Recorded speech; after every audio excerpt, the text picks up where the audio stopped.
Kama we ni mtu wa kureact tu hivyo, utareactingi tu. Wanasemanga kugongewa atagongewa tu, the same thing. Mtu wa kureact atareact tu kama amekosa emotional intelligence. So don't just go into a relationship blindly, all in the name of I love my partner. Do an introspection of yourself and with the person. Are you able to match kidogo? Kuna venye kidogo mnaweza hata kama kuna compromise, but is there a certain level? Do you have the same vision and goals? Is there in one or another, are you compatible enough to actually move in that direction? Isifike mahali mna separate, kuna kuwa na hizi issues, but also kuna trauma. Now we need to address that aspect. As much as we are talking about emotional intelligence now, let's also address what the unaddressed issues, or the unaddressed situations that have happened to these individuals that they have not been able to openly talk about or discuss, so that they can be able to have a harmonious kind of relationship or marriage.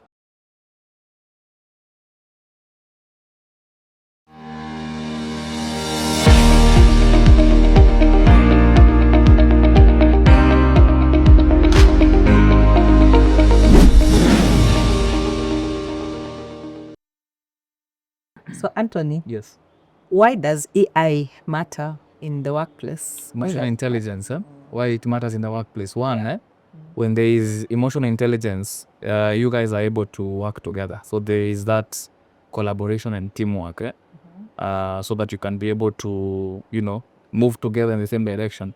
The other thing, the other reason why I think it could, why it's important, is I think it builds trust, because the moment there is that emotional intelligence in the workplace, either for the leaders and for the colleagues and employees, trust is built up. Kutakuwa na ile that you trust that someone is able to understand how you feel.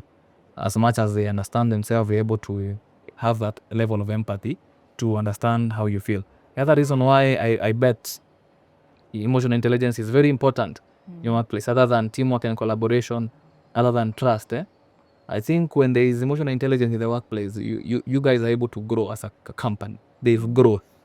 Because if in any company or in any organization or in any industry, if there is lack of emotional intelligence, then it means kutakuwa na issues hapa na pale, hamtakuwa na hiyo understanding.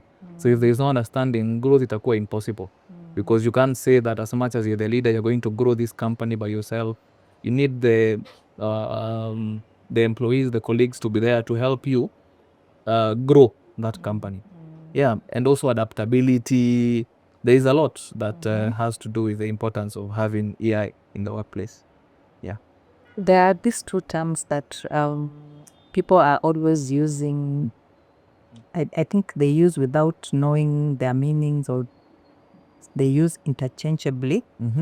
Sympathy and empathy. Sympathy and empathy. That's a good one. Sympathy in English is simply feeling for someone. When you feel for someone. Na Kiswahili ni ile kuhurumia mtu. Na Kizungu, empathy, in English empathy is feeling with.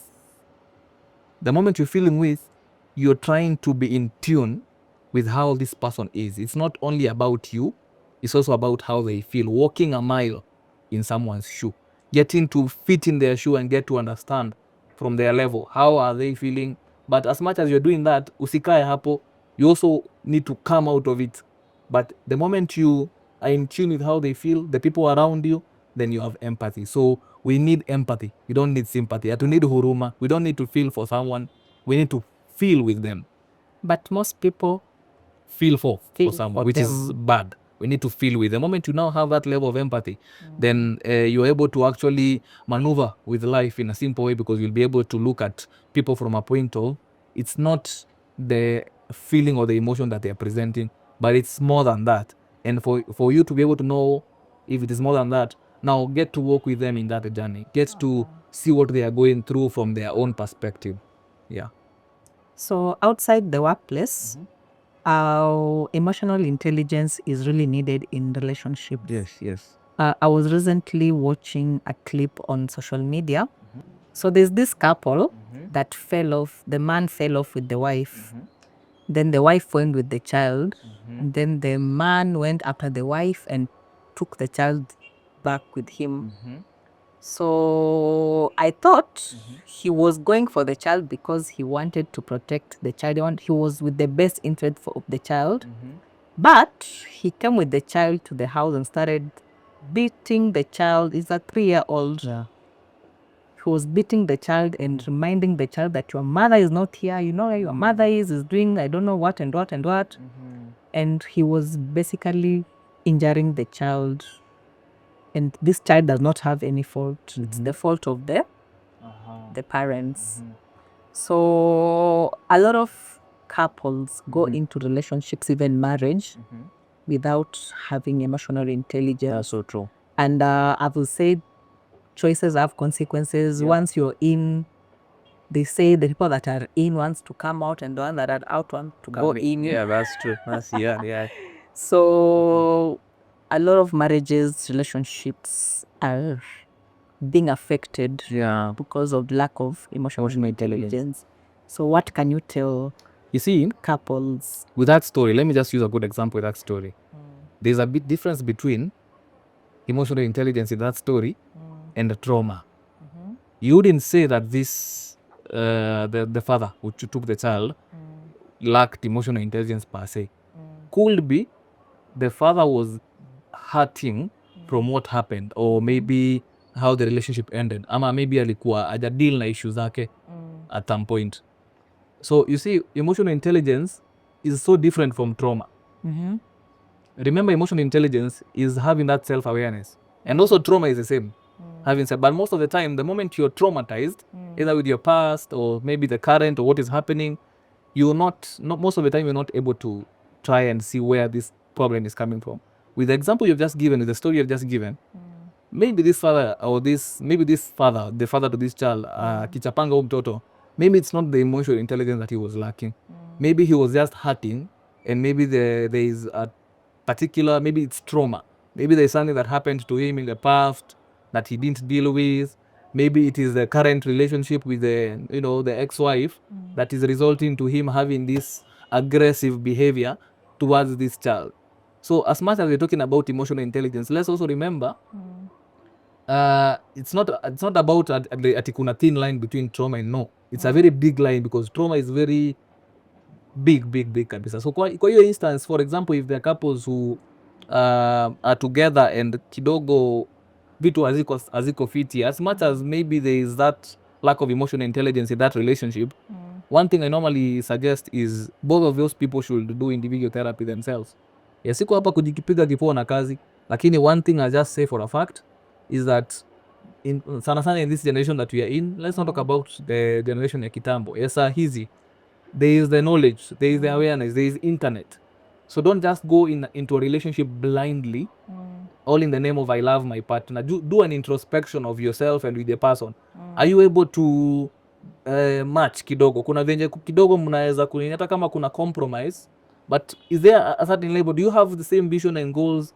Is there in one or another, are you compatible enough to actually move in that direction? Isifike mahali mna separate, kuna kuwa na hizi issues there. It's happening right now. Hata unapata kuna hizi unaddressed issues of whereby you'll find that women are so defensive on being single parents and blaming the men to be the result.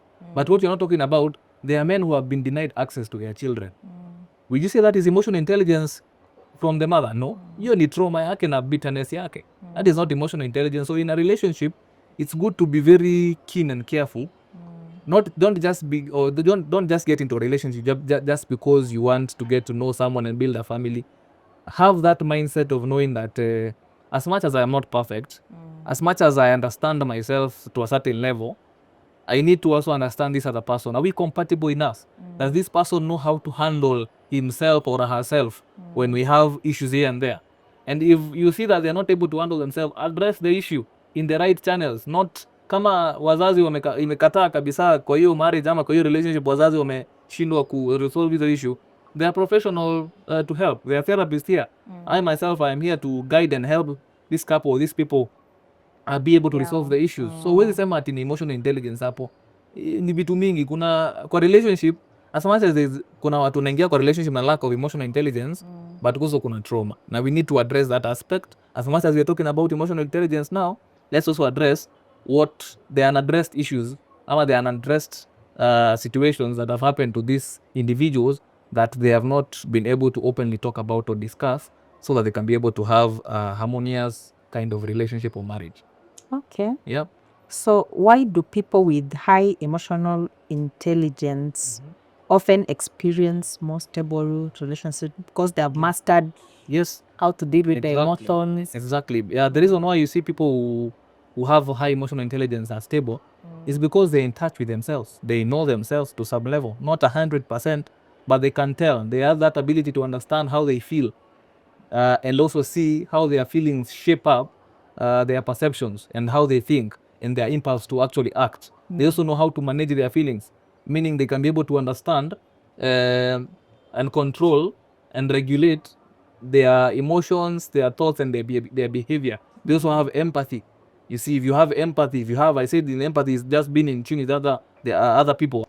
Empathy is that aspect of being in tune with what other people are doing or feeling or stuff like that, kuweza kuunderstand venye whichever level they are at, working in someone's shoes.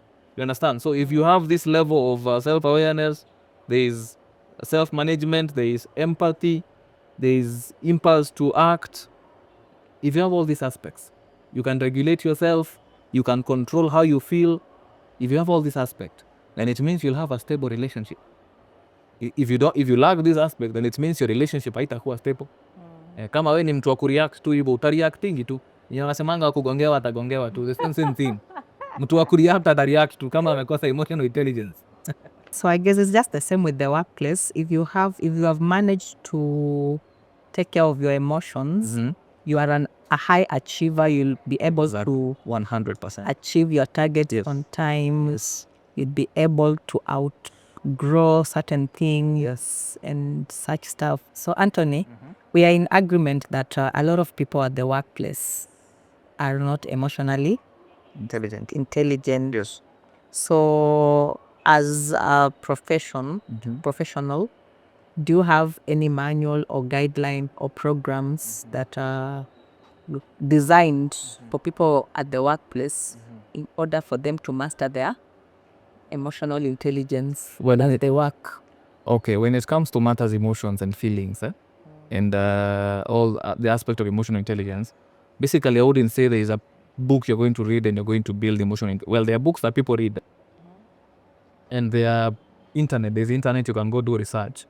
But the most important thing to be able to gain that emotional intelligence is one, for example, in workplaces, these trainings, the workshops, like maybe organized trainings and workshops that talk about emotional intelligence. Another aspect is therapy. But just before you go on, you see, the only problem that I normally have with workshops, capacity building workshops at the workplace, people are not there for the knowledge, they are there for the per diems. Yeah, that's true. But now you see, it's an individual perspective. You wouldn't say that everyone is not there for the knowledge. That's like a stereotype. As much as you're saying that most people in the workplace lack emotional intelligence, remember, we would say not everyone lacks emotional intelligence. There are those who have gone to the level of helping themselves, either going to therapy to be able to understand themselves in a better way, to deal with their anger, their sadness and stuff like that, with their feelings and emotions. But there are people who have ignored it, and those are the people now who are making now it difficult in the workplaces. So it is not everyone who lacks emotional intelligence. There are some few people would say who have gone to that extent of gaining the knowledge, or educating themselves or helping themselves to be able to get this emotional intelligence. But there are also people who have not done that. Now, what you're saying, now those are the people who are not able to, who don't want to help themselves. And you cannot help someone if they're not capable of helping themselves. So the best way I would say, if you're that kind of person, you need to do a good introspection. Now go back with yourself. Look at yourself, look at how you handle situations. Is it healthy? Like how you communicate things. Are you communicating things in the right way? How are you responding to situations? If someone disappoints you or makes you angry, how do you respond? How do you react? Are you the person who just goes ahead and fights, use abusive words to this other person? Then if you're that kind of person, it means there's a lot you need to deal with. It's not only just about emotional intelligence. You need to deal with unaddressed issues from your past. You need therapy to help you in that perspective. Yeah. Okay. Yes. So what are your closing My closing remarks, remarks? Yeah. I'm a professional therapist, so allow me leave my number and my social media handles for those who will be watching and would need to follow up. On Instagram, on TikTok, Anthony G. Njenga. Just go search Anthony G. Njenga. On Facebook, it's Anthony Gaidon Njenga. On TikTok, it's also Anthony G. Njenga, and my number is 0725029398. So viewers, that is it for today. We have seen how it is important to master your emotional intelligence, not just for you, but also for the people around you. A person who has mastered their emotions are likely to achieve more as compared to that person that has not achieved mental stability. So do whatever you can, seek therapy, go for trainings in order to be in touch with your emotional intelligence. And until next time, kwaherini.